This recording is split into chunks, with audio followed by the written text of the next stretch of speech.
Hello, I am Bridget Clark, And I'm Lexa Ponce. and we did a project we were analyzing the bullying project that was created by the Bay Area Coalition. And basically their whole idea was they selected many different high schools all over the nation. And they created a private storytelling booth that they decorated in a bunch of rainbow decorations and decorations that screamed gay, Yes. Is what the article said. And the purpose of it was that they brought, they had friendly volunteers and expert researchers sitting at the booth, and they had a microphone and a computer in this booth, and it was supposed to be a call to conversation for Yes, for anyone who identified as queer or trans. It didn't matter how old they were. That they could be a student or a teacher, could any be a part teacher, of the staff. right? Yes, and yeah, so it was basically to open the conversation for stories to be told about regarding LGBTQ issues that do not involve bullying, because usually if you are talking about a story regarding those issues, that people tend to talk about the struggles that these people go through and not the happy parts of their lives, right? So how did they do this, Alexa? How did they set up this booth? Well, they set up a microphone and a camera, and just with those two things, these participants were allowed to sit in this booth. They weren't asked any questions. They were just allowed to freely express what was on their minds and just talk about their experiences. In regards to what you said, it doesn't necessarily have to do with bullying. It's just it could be like about their struggles with divorce and self-acceptance and Right. acceptance by others, and Yeah, so many stories like came about love, friendship, desire. I think an important part that they talked about was that the story didn't necessarily have to be true, or it didn't No. have to be about the person telling it. It could have been about a family member. It could have been about a Right. friend. or it could reflect you. Right. It could have been like I asked Alexa. I was like, why do you think that the stories didn't necessarily have to be true? And her response was that these stories, even if they weren't true, they could reflect a story that is true that people are not comfortable talking about. Exactly. Right. Yeah. So the way that they like drew people in, let's talk about that. It was a unique setting. They put out food and raffle tickets, I believe. Raffle and, tickets for like Apple products, Right, and granola bars. sort of as like a prize.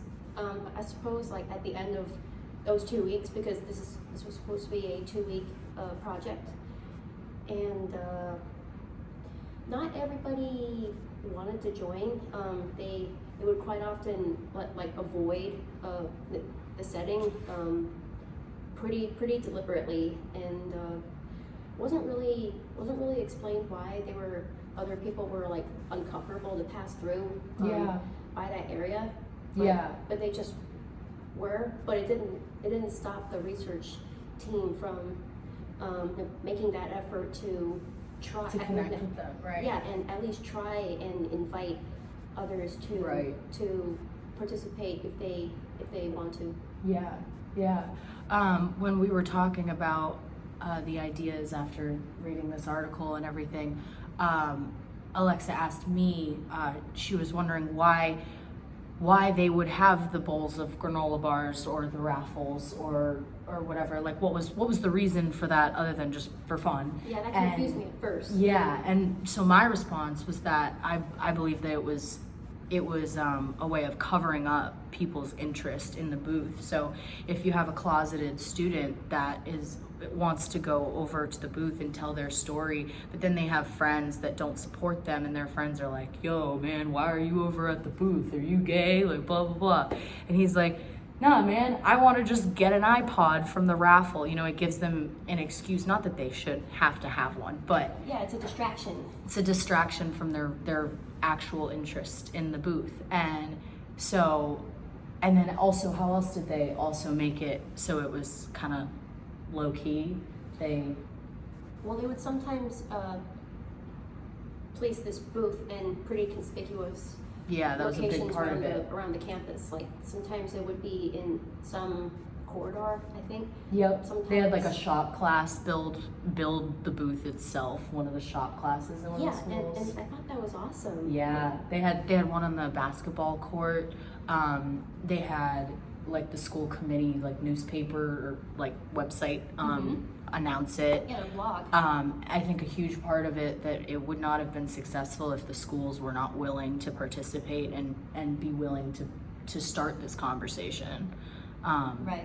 To make it a more just school and a happier environment for everybody involved. And I think what we found were some really important takeaways was that even though there were stories of bullying and stories of struggles and divorce and breakups and all these negative things that come along with it, there were also beautiful stories of friendship and love and desire, and people felt comfortable talking about it. Mm-hmm. I read a few of their stories as well on their blog site, and a couple of them were pretty heartbreaking, and one of them was mostly hopeful, I think. Excuse me. And on this site that we learned about the Beyond Bullying project, they didn't exactly go into too much detail like there about the stories, but as we touched upon earlier, a lot of them did that had to do with divorce and loss and just all kinds of emotional hardships that everybody goes through in life. Right. Doesn't matter how you identify, everybody goes through No. all of those different things, and I think that's definitely really important.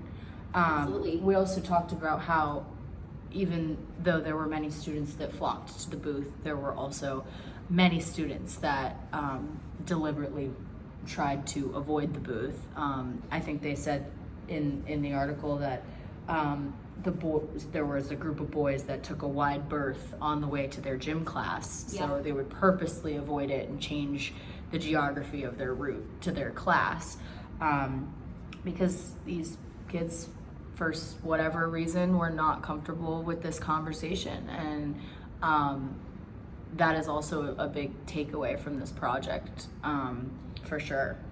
Yeah, I think quite often people don't really want to participate, not necessarily because it's a turnoff. It's like it like, I don't know, it repulses them. But I think it just sometimes it's like, I don't know. They're just not ready.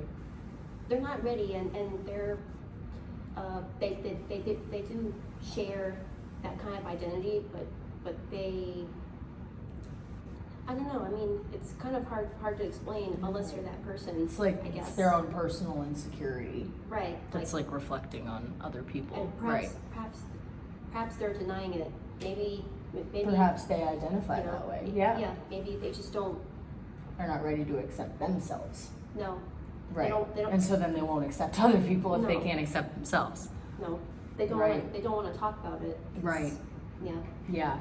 And so I think that ultimately our big takeaways from this project is that everybody's story matters, right? Yes. Everybody. That's what we said. Everybody's story matters, and that everybody has someone in their life that that can relate to these issues, and that you should always be compassionate and kind to everybody's identity. Mm-hmm. And just be as equally accepting of anybody that you meet. Just be yourself too. Like, don't be afraid to be yourself around just anybody who's like going through these hardships, because remember, we're all just human beings. Right. And don't be afraid to talk about it. No, because it's nothing. It's not supposed to be scary. It's nothing to be ashamed of. Yeah. If anything, you should be proud of it. And so Exactly. especially talk about those good stories, not just the bad stories. I think that's the project is called Beyond Bullying Project. I think that was the whole point, was to try and discover the positives. Yes. But yeah, so that was our little research project we did on the Beyond Bullying Project. We had a great time doing it. Yes, we did. And we think it's really important to keep doing these projects and this research as the world evolves. Yeah. Thank you. Thank you very much.